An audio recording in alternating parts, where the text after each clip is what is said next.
In this video, I will be showing you how to check for collisions in Pygame. What this code will do is generate two circles on a black background. These circles will move around in directions completely randomly along the page, but as soon as these circles collide, they will disappear. So the code that checks the collision is the following. First of all, I set the variable that shows if there has been a collision to false. Then I set the radius of my circles to be 10. In this video, I'm doing specifically circles, but if you want to see rectangles or squares, comment it. Now further down the code to if not collision. So this is where I check if a collision has happened, and if not, then it will create the circles. After this, I create a variable called distance between. Because these are circles, if the centre of the circles are 2 radii apart, then they would be touching.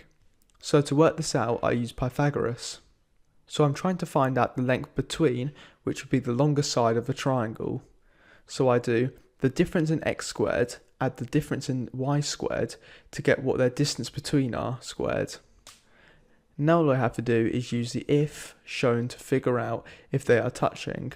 So I do if the distance between is smaller than the sum of the 2 radii squared, then they are touching, which then turns the variable collision to true. So when I run it, whenever the 2 circles touch, they will disappear. I hope you learned something from this video, and please consider subscribing and liking to promote my channel.